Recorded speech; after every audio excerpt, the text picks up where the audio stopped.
Welcome back, ladies and gentlemen, boys and girls, nerds and geeks around the world. We're here live in Leipzig for the DreamHack Zowie Open of 2016 in the beautiful old historic city of Leipzig. I spent a bit of time there last week with Thilo. It's Thilo's hometown. His family lives 30 minutes away, and all his friends have come to watch him play this weekend. Well, when we get to the bracket stages, hopefully we'll get to see some of the Thilo action. A massive shout out, of course, to the sponsors, Zowie, Razer, G2A, and Monster Energy. And of course, a special shout out to Blizzard, who are watching just over there. Now, back to the deck. This might be the only tournament where you say the name of the city right, actually. Like, usually, like, Katowice and all these cities, you're like... Portier. Katowista. Katowista was the best one. Jarrett Kale hated that. He couldn't keep up with me. Katowista. It's like Windows 7 with Katowice. Yeah, and the Portier I couldn't do very well. Tours couldn't do. Tour. Yeah, all these DreamHack. I could do yours really easy. Rotterdam. Wow. Yeah. See how good that pronunciation But is? Dutch people would say like Rotterdam. Rotterdam. Yeah. If I want to be taught, like that's how you would pronounce it. See, what we need is DreamHack Manchester. That'd be easy, yeah. Super easy. We just come off the game where we saw Hot go 2-0 against Marine Lord, and you know, in the predictions beforehand, it was Marine Lord this, Marine Lord that, but there was a believer, or a believer, should I say? Both. Both. It was you, Kev, you believed in him. Yeah, it's not too late to say sorry just yet. So, like, I did think he was going to take at least a map, but now he did surprise me in the most positive way possible, man. Like, it was just an awesome style by Hawk, and like Hawk said, Marine Lord was just not ready to deal with this. Like, there are phases in the game where you just throw down a lot of gateways and you don't have a lot of units. If Terran hits you then, it can get tricky, or even before that, you know, when you go up to 3 bases on one unit, like, yeah, Photon Overcharge is good, but if you strikes before the pylons are up or something, there were definitely things that Marino could have done, but I love what Hawk showed there, and no, he surprised me too, because I did think that Marino was going to take it, but I was like, I think he could take a map, but he took 2. You know, in the intro, actually, I talked a little bit about the French players. They're not doing so well right now. The first 2 French players that we saw on the mainstream, they both lost. The Canadians are doing really well. Scarlett and Hug, they're in the place, and they're doing the job here so far. We didn't really talk about them too much, but... Did Underdog stop? Or is it still being played? Underdog still goes on. Underdog's still happening. Okay, good. Well, then they'll get back for the form at some point, surely. I mean, that's where all their power came from. Yeah. Great participation, kind of. I was like, what?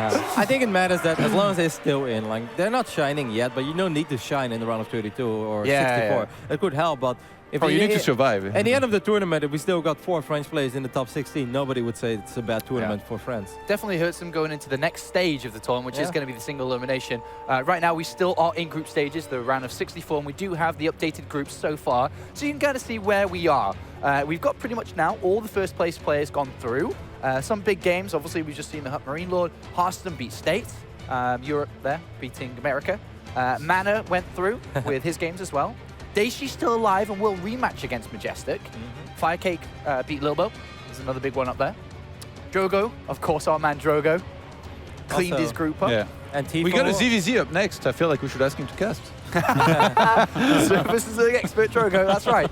As our next game is going to be from Group N, as we're going down where we got told the news that Serral was playing in the decider match, and we were like, what? Yeah. You kidding me? What do you mean Serral's in the decider match? And then we look closer at the group and we're like, oh, Nurchio's in the group. So Nurchio's taken the first place away from him. I don't know about you guys, but looking at the groups here a second ago and seeing all those flags in first and second places, I'm really liking the new WCS format and, you know, region lock and all that. A lot of different countries represented. Australia's in there, Canada, France. Australia, like, first so many place different there, countries. Yeah. Probe showing that he's able to stand with He's some not of the just big able boys to beat over Pig. here. No, apparently. I know where you want to go with that. You know, it's actually really sick how I think Pig got there, or no, Probe, excuse me, because I think Probe lost very early on in the winner bracket, and then he had like some epic run through the lower bracket of the Southeast Asian qualifier. He won like 7 series in a row before he came here. And this is not the first time as well, because he did it in DreamHack Winter too. So he's like won these 2 qualifiers back to back pretty much to travel to these international events. So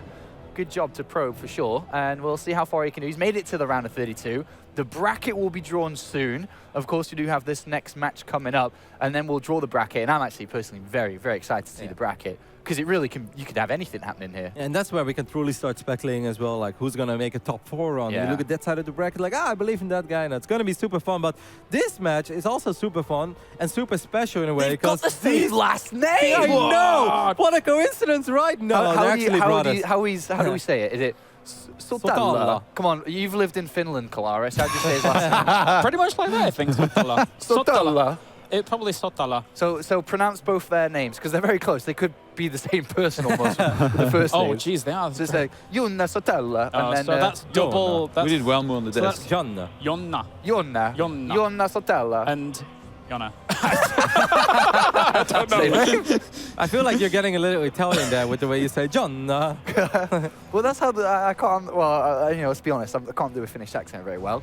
There's our man Serral. You can't do many accents very well, can you? Come Sorry, on. Sean. My French accent is perfect. Oh, God. look at this number real quick, guys. Earnings right now, 19,000. Make a guess at the end of the year. What are the earnings going to be of this young man? 100K, baby. Yeah. Could be a lot, especially like if he has a Definitely. deep run here. There's quite a bit of money on the line. $1 million It starts here. 17-year-old right there. 16,000 for first place, right? Yes. In euros? Yeah. Or is it dollars? It's dollars. Dollars.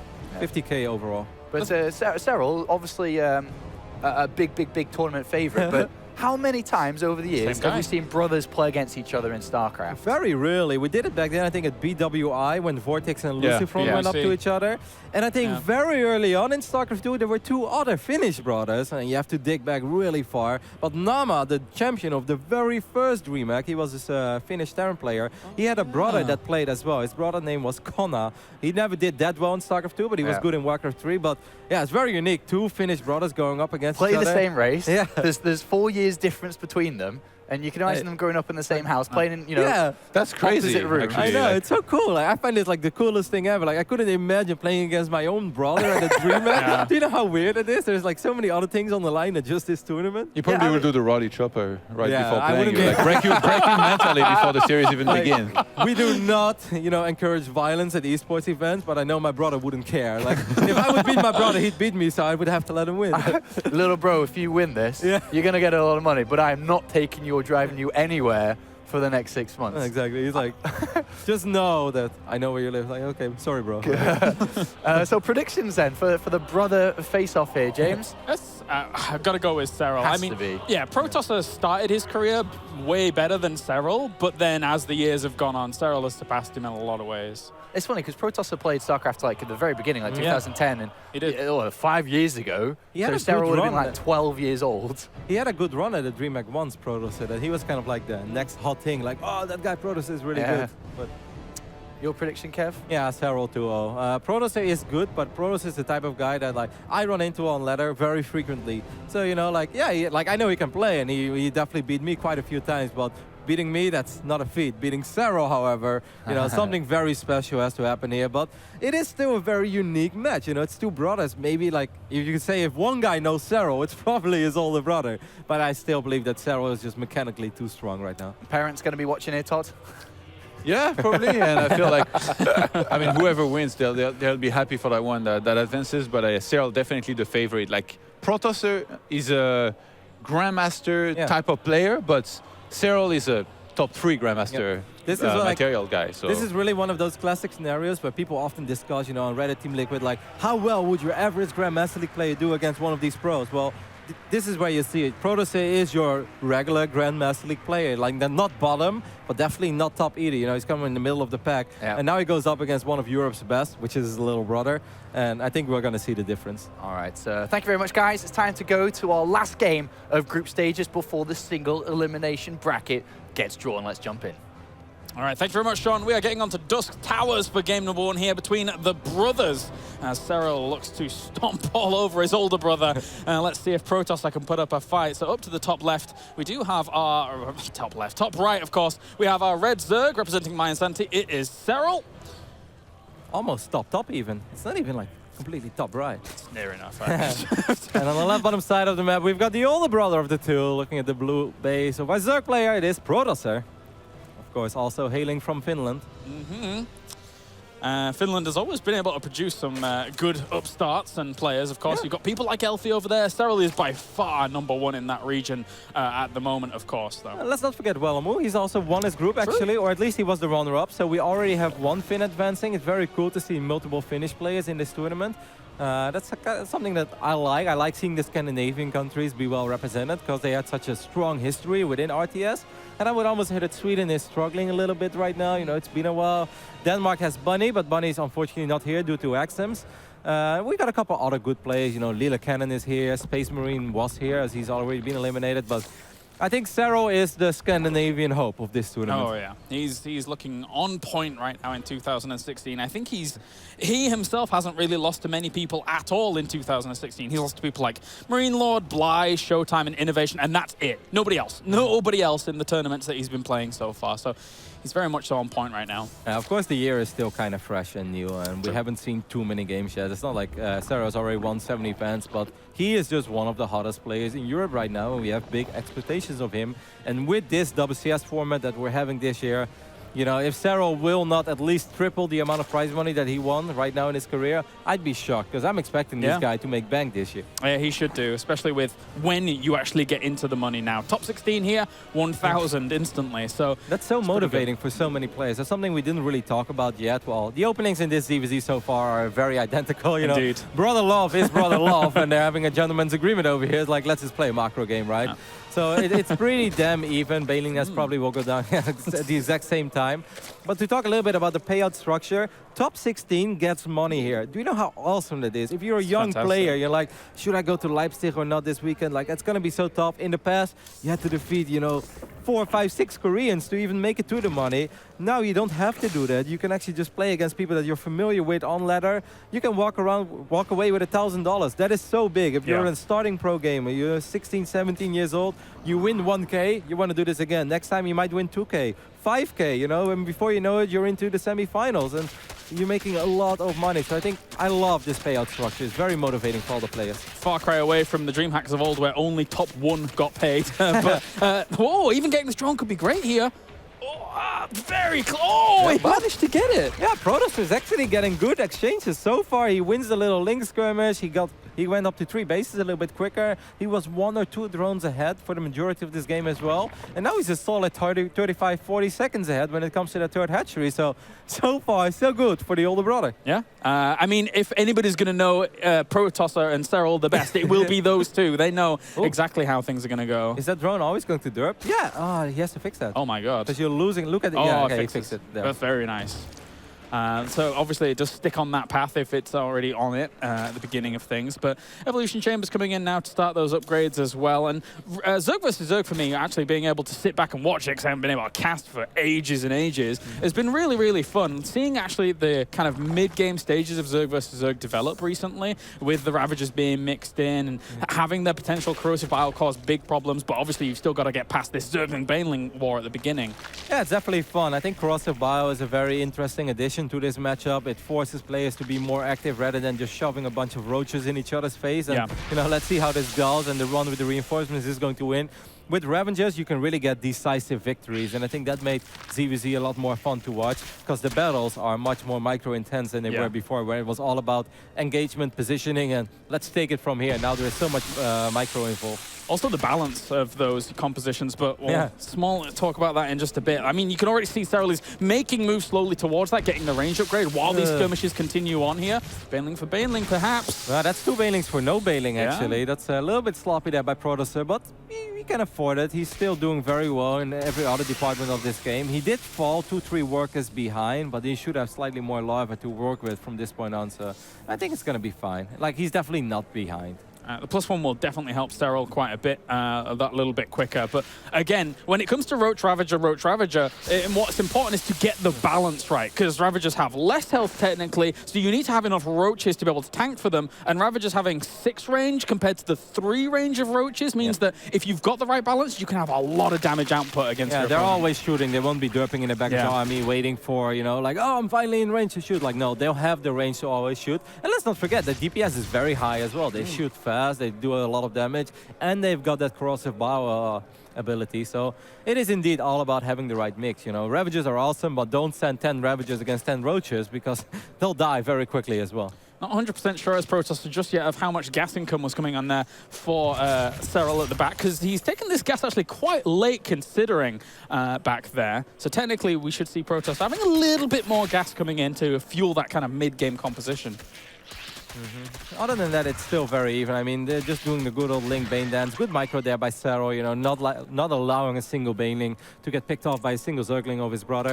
He's gonna try it one more time though. This time the Banes do explode, so very well done. And now it should be an easy hold for Protosser as he still has a Queen there and 2 defensive Banelings. The continue of that defense as well. And overall, you've also got to be careful of where your kind of outward lying overlords are against Ravagers, because 4 hits will easily kill one of them if they are out of position. But of course, you know, having Pneumatize Carapace for them means that they can get out of those positions quite quickly. So interesting to see Protosser going up to 4 bases before Serral is doing so, and he's also taking it in a rather aggressive manner. Sometimes you see them taking it, you know, more on the op side, but it could be a very annoying to defend against run-bys. This is a little bit easier to defend, but of course against a big attack, it's a little easier for your opponent to get a good position there. But it does make sense. There's a lot of roaches have been produced here by Protosser behind all of this. Army supplies, though, almost dead even. Work accounts almost dead even. It's really just telling that +2 that started for Serral, whereas +2 has not just yet for Protosser. So he's been dumping so much into his roaches at this point in time. This is very fun as well. Of course, in ZvZ these days, it's a lot easier to pick off Overlords. You don't need Mutalisk or you don't need Hydralisk anymore. Now with Ravagers, you can already deny some vision, and that makes this a lot more of a dynamic matchup as well, because now suddenly you can make things happen. You can go for run-bys without your opponent always spotting it and having plenty of time to react against it. Lurker then going down already as well for Serral. Ah, interesting. That's cool. So definitely some good zoning capabilities and strong defensive capability for him there, as Protosser's not really being too eager about going for these engagements just yet. I kind of feel that Protosser is gearing up for a big attack. There are 17 Roaches on the way now, no more Overlords, but I kind of just feel like he wants to get a fight going. That's kind of a sloppy place to warp your Roaches. Both of them get picked up. No Ravagers for you at the moment. And Serral, of course, like he's kind of faking aggression while having a run-by, or it was a link drop. I don't know what it was, but Serral is doing some very good work here because he's buying time for Hydralisk. And of course, even more important, maybe for Lurkers. Yeah, that Ling run by quite successful. Good job he didn't lose it in the Baneling Ling wars earlier on. He wasn't really finding those from lava that need to be spent on roaches. Now he saved them from the early game, which is all important. But oh, look at this. Going for a potential drop here with 7 roaches. That is a lot of firepower down towards that second base. Yep, it's quite a bit of a commitment as well, but it's all right because you will always force your opponent to return. When you drop 7 roaches in your main, if he ignores that, he's going to lose pretty much everything against 7 roaches. So he needs to turn around, he needs to defend against this, and let's not forget, on the other side of the map, +2 is done, Lurkers will be soon on the way, and that's everything he wants. Actually, Protosser is not turning around, that means he's going to lose a lot at home. But will he be able to win this fight here? He definitely doesn't have the upgrade advantage, but that's not that many Ravagers that he has in the back there. A few more extra will pop. He has a lot of roaches out the front, though, to try and tank this up against it. If he kills off the roaches at the front and evades some of those corrosive biles, he could do quite a lot there. But he is losing a lot back at home with 10 drones already going down. But he's kind of crushing this fight, though, James. Look at it. He's going through all the roaches of Serral, and the younger brother is in a little bit of trouble. He's forced to pull all the drones. Oh, my God. Corrosive bile raining over all these roaches. He also forced Serral to reproduce roaches, because Serral realized he wasn't ready yet, so no Lurkers, no Hydras. Look at the supply. Protosser is still quite a bit ahead. Yeah, a Protosser went for this full gun-ho mid-game attack. He has been held off, though. He doesn't have any more roaches at the front. That means that the Ravagers were a little bit exposed there for a moment. Reinforcing roaches are going to come in from Protosser. Maybe if you can get that 4th base, that would be awesome, because the main bases are going to be mined out quite soon anyway. Serral is doing a phenomenal job of keeping those roaches alive, the one that he used to drop. But this 4th base is going to fall. A few extra drones will fall as well. And Protosser is actually playing awesome over here. I think he's going to be able to pick up game number 1. Yeah, he's still got a lot of roaches there. Against only a few roaches with 3 Ravagers behind it, it's not enough, especially if he can evade the corrosive biles continuously here. And the Ravagers are at the front, kind of weak at the moment, so not in the greatest position. It's very close still, though, because now Queen's starting to help out a little bit as well, and Serral is still being annoying with these roaches on the other side of the map. He has picked them up so many times. Serral is actually going to be able to hold for now. I think he's going to push him back. Wow, what a game. Whoa, this is close here. Really down to the wire at the moment. These roaches still causing a little bit of havoc, but will be cleaned up now. So he's just having to move away with those. At least he can continuously pick them up. So it's 42 drones right now against 37. That's a very important number. Let's not forget, I think the Hydra Den is still there. It's hard to make Hydras when you're broke, even harder to make Lurkers when you're broke. But eventually he could get a couple of Lurkers. And since there is no Hydra Den on the map for Protosser, he needs Ravagers in a defensive position to snipe this Overlord, because this will keep on happening. I would love to see Fonka click on those roaches, by the way, once he unloads them, because he's got so many kills, I think. Well, not that one. The other one. Damn it. I promise there are more than 2 kills on those roaches, guys. Also, what's important to note is that Serral, during all of this, never had a chance to get his carapace upgrade. Oh, 4 Lurkers on the way. I suppose that will shut down Protosser's kind of aggressive capabilities unless he finds a good angle to attack from, but he still has a better economy behind because he has more hatcheries, I think. So mining from. 10 kills total, but he had a few other roaches, and I guess they killed a lot as well. But, you know, overall, Serral's is doing a really, really good job with these roaches. He's getting so much value out of that one upgrade. 5 more drones going down. That actually allows Serral right now to take a 13 drone lead. Let's not forget that he was behind at first. Now he's up 13 workers, and he has Lurkers in a defensive position. Now, Protosser, your army is a little bit bigger, like 92 army supply against 80, and there is a little bit of army supply caught up on the other side of the map. You cannot run into 4 Lurkers, man. Not at all. He would need extra tech, really, to be able to deal with that, unless he knew where they were. Maybe, yeah, cross the bow? Yeah, exactly. If he knew exactly where they were, which he does technically. Yep. So how much will he be able to get from that? He's trying to push the army away. He knows that those Lurkers could be a little bit vulnerable there, so Serral does pull them back. Oh, what a great ZvZ here between these 2 brothers from Finland. But it does seem like Serral is slowly but steady starting to stabilize over here.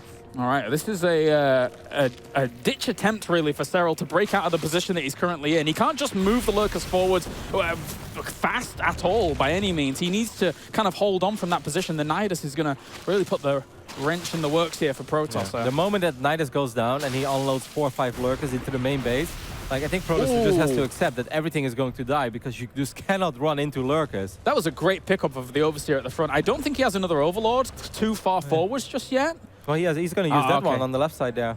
For the drop, but he doesn't have the vision of the Lurkers where they may be going at the moment. Yeah, sorry. So, for now, the Nidus does unload a few units here, and that's actually a bit more than I was expecting to go across, because there's not really much to defend against that. Is he going to use the Lurkers as well? The Lurkers are not unloaded just yet. He could actually land corrosive biles on the Nidus network. Maybe Serral should try to get another network going down in the main base. Yeah, that's what he's already doing. That's very smart. Here come those Lurkers now, I think. He's going to unload the Lurkers via that one. And he can't really go up that ramp either. The corrosive bile will shred him to bits if he actually goes for it. He drops it on towards the Nidus one. The corrosive biles picks that up. Could easily start another one, though, but he doesn't have that many minerals, so he's got to kind of go with that. One is already about to pop, though. Yeah, the new Nidus network is going to go down, but just such a superior position on the top of that ramp, having a beautiful concave there. Protosser is trying to make some magic happen. Here are those Lurkers. You cannot come up that ramp.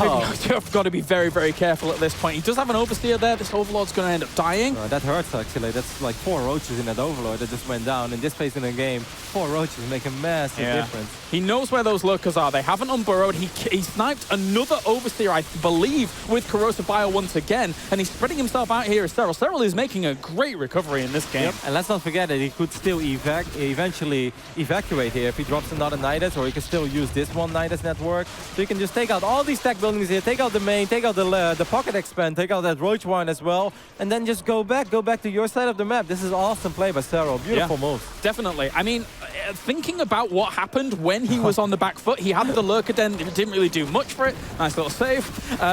To move them around. And he's doing such a good job in avoiding those corrosive bow hits as well. Yeah. But I thought that the Lurkers weren't going to pay for themselves, but look how much they've done now with this Nidus play here from Serral. Oh, and I love this the most, you know, just go back. You've done what you wanted to do. You cleaned up 2 bases, you took out tech structures, and now you just go back to the other side of the map. That's a nice little pickup there, actually, for Protosser, getting the 4th base and 1 Lurker. But he's down quite a bit in supply. Yes, he is. Serral here still has quite the army indeed, and there's not a whole lot of opportunity for Protosser to engage against it. I don't think he has any Lurkers himself, despite having a Lurker Den. So it's not the easiest. He does have money, by the way. That's the most interesting part. Maybe he was worried that units would pop in the wrong space, or maybe he just didn't feel like producing anything just yet. But if he makes Hydras and Lurkers of the money that he has, then this is actually still a very even game. And let's not forget, the one silver lining for Protosser here is that he has +2 armor, and that could actually make a pretty big difference. Oh, okay. Man, imagine if he had those lurkers quicker, James. If he has a couple lurkers here, I actually love Protosser's position. Yeah, I have to agree. That's a ton of lurkers that we have for Serral, though, who is slowly leapfrogging them forwards, basically siege tank style. And they're getting into a great position here to try and wait. Where are they going? They're not. They didn't burrow. They didn't do anything. That wasn't a great position. That was bad. But now they're going to sacrifice. Actually, the entire army is moving on top of this. This could be almost a bait and switch in the end, as Serral is landing down corrosive biles against an army that is completely trapped. But lurkers from the high ground are able to push this away. Yeah, Protosser just wants to do one thing right now. That's get away from these lurkers of Serral and get back to your own lurkers. You just have to accept the fact that this fort base is going to fall and just hold on. Like, yeah, it's so hard because he's down 100 supply right now, but he just needs to spend the money. If he would have been able to spend that money. And he wasn't able to quick time reaction on his lurkers. He wasn't able to get them away from the corrosive biles there from Serral. Yeah, I guess he just had no larva. GG. What a great first game, man. That's an awesome game between these two brothers. Serral going up 1-0 against Protosser. You know, James, like looking back at it, I really think it's just the Nidus taking out the main and that pocket expand. Yeah. That's 2 bases gone. Where on earth are you going to get the larva to produce the units that you want? Like, you've got a third, you've got a fourth, but queens were out of position as well. It was hectic. So I guess he just didn't have enough larva to spend his money, because if he would have been able to spend the money with 1,500 minerals, 1,200 gas, couple defensive lurkers, and it's so hard to attack in ZvZ in that place. So. That was really well done by, I mean, both sides really, kind of looking at how things went. Obviously, Protosser was gearing up more for that mid-game power punch, and somehow, some way, Serral held on. Normally, people die to that. Normally, people die to that kind of push. In that situation, at least. But Serral holding on, sacrificing the drones and keeping going. No, that was crazy. That was like right at the moment where Serral's almost ready to transition, and he's also having some supply caught up on the other side of the map, which he did a phenomenal job with. Because if he doesn't kill that much, then I think that there is a certain point where it will snowball, and units just keep on streaming across the map. And I think that Protosser will be able to pick up the victory there. But I don't know, it was just an awesome ZvZ, man. Like, it started off a little slow, but at a certain point, and look at those 3 lurkers. But oh no, look at the crossing balls. I didn't even see those. He cancelled 3 Ravengers or lurkers. I was really worried about that positioning overall, but it did work out for him in the end. He had such a huge army, though, going into that position. It was going to be hard for Protosser to ever kind of gain some traction. It had to, those 3 lurkers on the high ground would have had to have killed a huge amount more. Yeah, but if, like, he was getting 6 lurkers because he lost 3 to corrosive biles before this battle really started. And I think with 6 lurkers, and look at the money that he still has. And of course, let's not forget that Serral in this moment, he lost his 4th base right before this. So he's sitting on 3 bases that are all pretty much mined out. So yeah, he's got 47 drones. Well, that's phenomenal for you. You actually don't have mineral patches to mine up with 47 drones. He really needed that 4th base, or he needed to do something right now, and that's what he did. But still, just an awesome ZvZ. Yeah, and I think for the most part, people, Protosser probably surpasses people's expectations with that Zerg versus Zerg. I mean, again, you know, he probably knows Cell really, really well and his kind of builds and how he's going to hit it, but he was almost able to eke out that game. Serral was sweating there for a moment. Because we were hyping this up. It's like, this is where you'll see your regular Grandmaster League player going up against one of Europe's best. Well, he made it damn close, James, but in the end, Serral was able to advance. But a couple things definitely went Protosser's way that game. But I think that also goes back to what you just said. Like, he knows his little brother, obviously. Like, I know that if I had a little brother, or an older brother for that matter, and he's into StarCraft as much as I am, I'd watch all his games. Like, that's like the coolest thing there is, you know? Exactly. I think something that's quite endearing for me with Protosser and Serral as well is, for a long time, they had their parents traveling with them to almost every single tournament. I don't know if they're here this time because they're a bit older now, but they were very invested in their careers and looking to help them do a good job. But anyway, let's get into it. Game number 2. We are going to be on Prion Terraces with, down to the bottom, it is our red Zerg. It is Serral. Wiping the sweat off his brow after that one. But what a recovery. Great Nidus Worm play. And on the top side of Prion Terraces, we're looking in the main base of the older brother of the two. It is Protosser. You know, you're mentioning like parents traveling with them and stuff. If I, you know, if my 17-year-old son would travel to Germany all by himself, I'd be a tiny bit worried. But if my oldest son would be going with him, who's like 4 years older or 5 years older, it's like, you know, suddenly I'm not that worried anymore. I'd be like, all right, have fun, guys. Win a lot of money. And then it's like, oh, they have to play each other. We should have been there to help them out. But, oh, well. That's how it's going to go down. So, we've got similar builds opening up once again here on Prion Terraces. Yeah, this is, of course, a kind of unique map because of the crazy amount of gold bases there are. There are a lot of Zergs that take the gold base very quickly.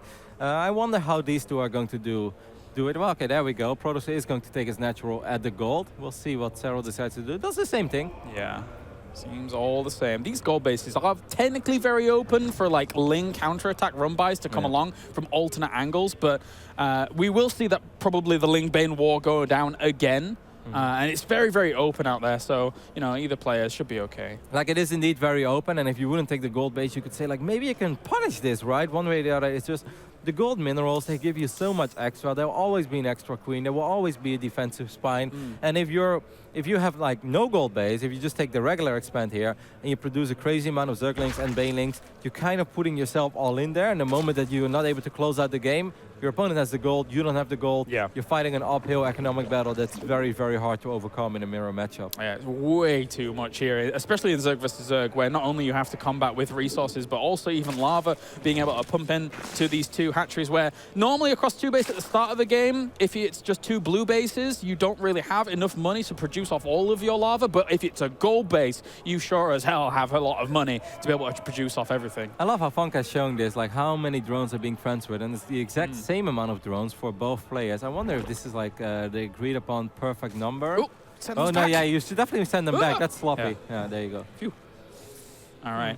8 against 7 on the gold. Yeah, I think Serral maybe had like one more. I think number crunching wise, even at bases, like in the past in StarCraft 2, even at bases that had rocks on gold, some Zergs would still benefit more from sending drones to hatcheries that were next to rocks. It's ridiculous how much money you actually get from gold bases. All right, couple of Banes being morphed already. Of course, two Banelings can completely change the ZvZ, especially early on. Taking out 4 or 5 drones is massive. Can be a very big deal. There is no spine crawler here yet. Those Banes, no, just go for the drones. He goes for the Lynx instead. So far, actually, this seems like a very good trade for Protosser. I love how he's doing this. Oh, gets himself the Queen as well. That takes some of the defensive capabilities down. That's a lot of the drones that are very, very weak there and vulnerable. The Lings are still doing great work here for Protosser, but they're going to have to put out away. That was better micro by Protosser, man. He was able to pick off one of these Banelings while only losing a single Ling. He kept both of his Banes alive. He picked off the Queen as well, so that means less lava to work with right now for Serral. And Protosser just picked off 4 drones. I just said it. 4 drones of an 18 drone economy. That is so big. That's almost 20% of the income. More actually, because all those drones were on the gold. That Serral is lacking right now. And this is going to be very hard for Serral to hold on to. Protosser has a great position right now. And again, you know, it comes back to what we were saying. If you've got the Queens, you've got the lava, producing off gold bases is so much easier with that amount of lava. He's still holding on. He still has quite a few Banelings to his name, though, here to Serral to try and wiggle this back. I love this. Just run by those Banes. Just ignore them. Just go for the main. Oh, no, I think he should have just gone for the main. The main is very, very exposed. If those 8 Lings would have run into the main base, I think this would have been extremely difficult for Serral, because the Lings are obviously way faster than Banes. And by the time that those Banes would have made it to the main base, I think Protosser would have again picked off a Queen, again 2-3 drones. Precautionary measures with that Baneling on the ramp, just in case they do try and move on past. But separating a few Zerglings forward to bait these Banelings. It's difficult, though. Very difficult in these very, very fast moves. But this is the exact path I was talking about. And oh boy, have I been hit by that. These damn Zerglings coming from the left-hand side. He's trying another great defense. Really good foresight by Serral. A few do get up into the main, though. And he will try and kill off a few more drones. He's actually going for the Queen again. Notice that. Prioritizing the Queen. Will he get it? Very, very close to dying. And he manages to save it with the Zerglings.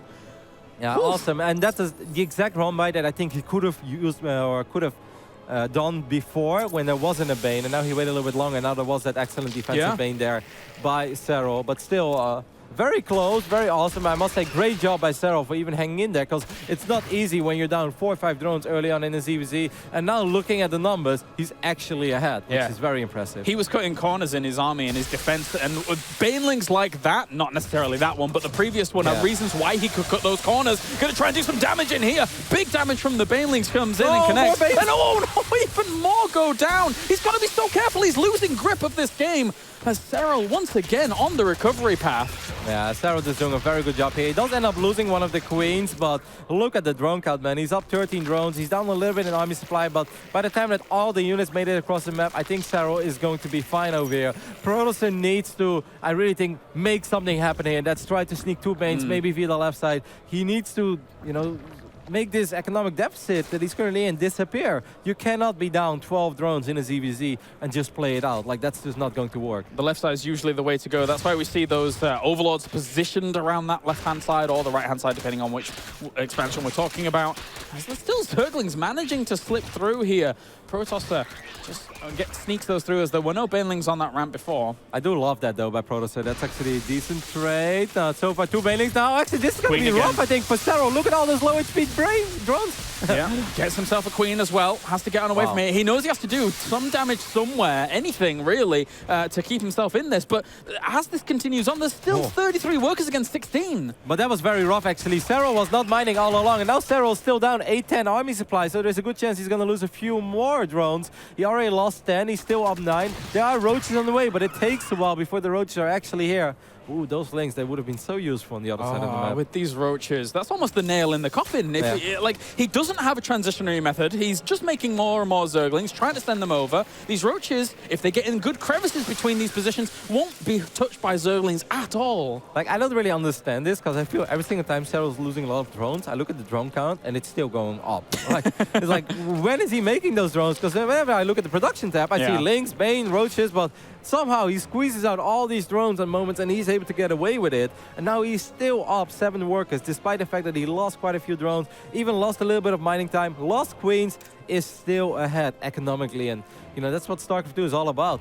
He's trying to rely now on the fact that he had a few more aggressive units out earlier to get himself those queens up and running so that he can get the drone count back up here for Protosser, and trying to sneak in that Roach Warren as well. But the counter-aggression is on the way for Serral, who has had the superior economy for quite a long time. And look what he's doing there with that. It's great work by Serral. Yep, I love it. This time Protosser is going to go for a run by into the main base as well, and the Banes were a little bit out of position, so well done there. Should be able to get a couple of drones himself. This game is getting very chaotic and very mad, just all around craziness. 23 against 19 drones right now, so that does mean that this is a playable position. That's a lot better than 18 against 30, which is something we were looking at a couple minutes ago. So slowly but steady, Protosser is finding some wiggle room. Whoa, he just queued up 11 roaches.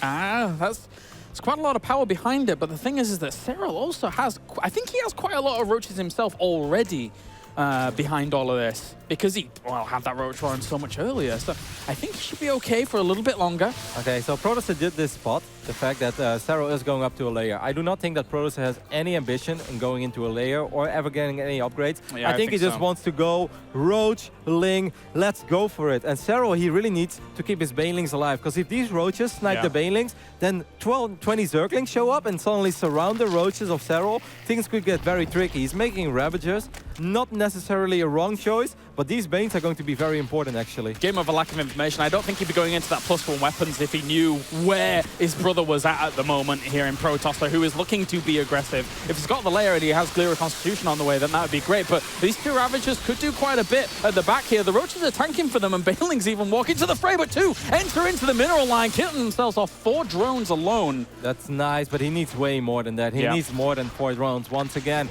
Serral is still up 10 workers, and Protosser doesn't have speed, obviously, since he's still on hatchery tag. So, you know, it takes a while before all these roaches make their way across the map. Here are the Lings, but there are Banelings. Oh, those Banelings are so important. If those Lings got the wraparound on the army, then it probably would fall. But those Banelings there, just helping out the Ravagers at the back, so important. Oh, still one Bane that actually does connect with like 7 or 8 or 9 Lings. That could be it. That could be it right there. Protosser does not have proper transitions just yet. And as all of this is going on, +1 is still on the way for Serral. He squeezed this in while still having a superior army. Yeah. And the most important thing, he still has a superior economy as well. So this is just going awesome for my insanity, Serral.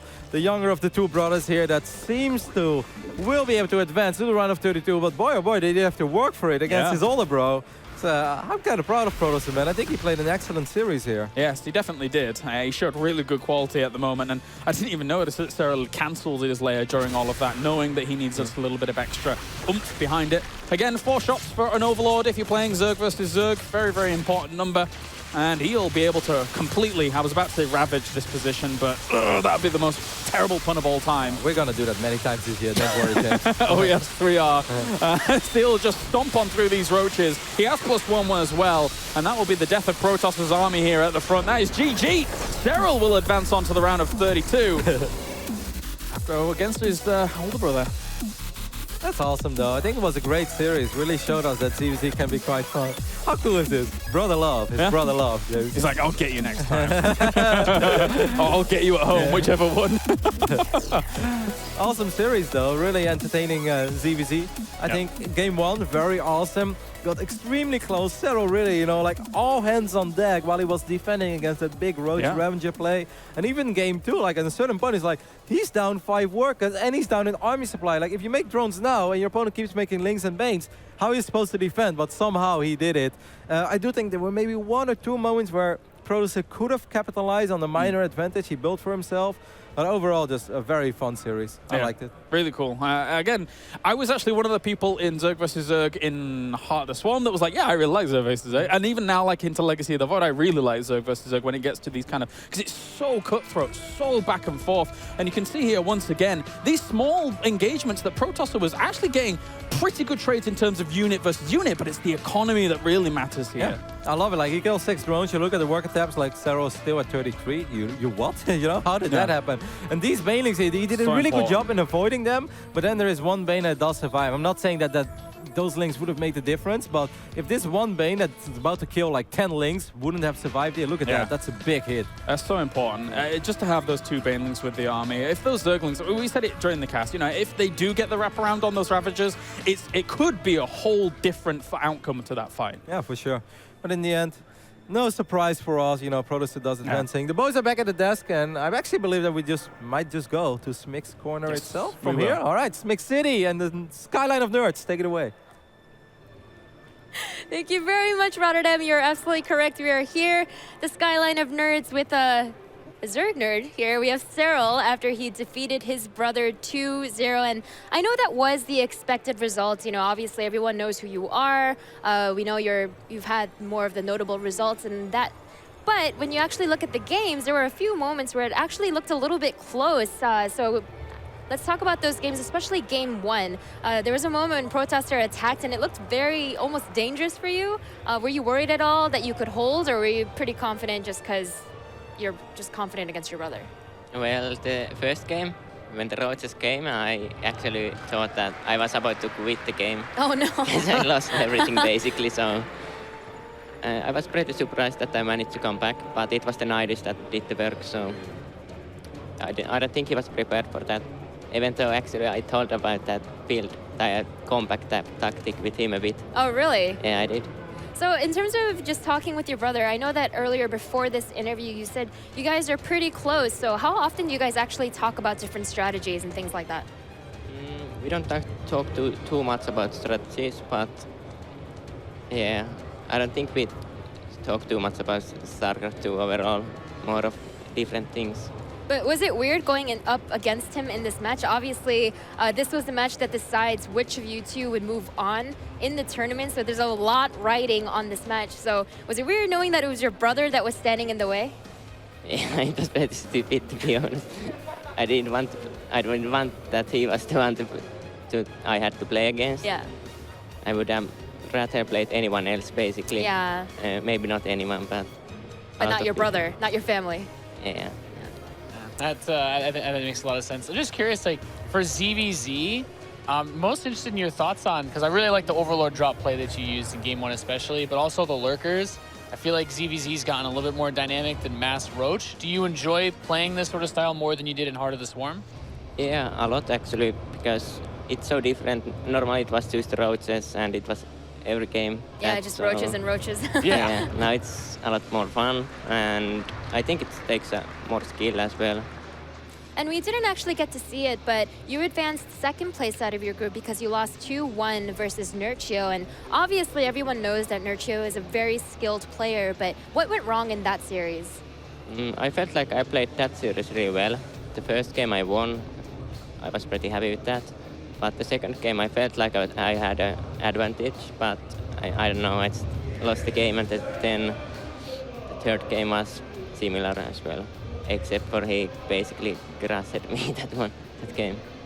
Well, how are you feeling about this tournament in general? Obviously, this is the first big event of the year. A lot of non-Koreans were very happy when they found out about the new WCS system. Obviously, you see a lot less Korean faces than normal at sort of this DreamHack. So obviously there's a higher chance and likelihood of moving on to the top 8 into the money. So how are you feeling about your chances at this tournament? I think I have really good chances because I felt like Nertio was one of the best players out there, so and I felt like I had a really good chance against him. So I think I can go really far. All right, Nathanius, any last words for our Zerg player Serral over here? Yeah, just glad to see such good games and hoping to see you continue to move forward. I don't feel like you get enough credit for how high level you play in Europe. All right, well, thank you very much, Serral. And of course, that will wrap up our group stages here at the DreamHack Zowie Open. It's going to be the round of 32 next, and then best of 5s from here on out. It'll be Nertio versus Lilbo next, which is bound to be an exciting series. Make sure to let us know what you think that series will turn out to be. Hashtag DHOpen and WCS. Let us know your thoughts, and we'll be showing your cheeky tweets in the middle of the game at the lower third of the game. So make sure to let us know, and we'll be back after this break as usual, so stay tuned.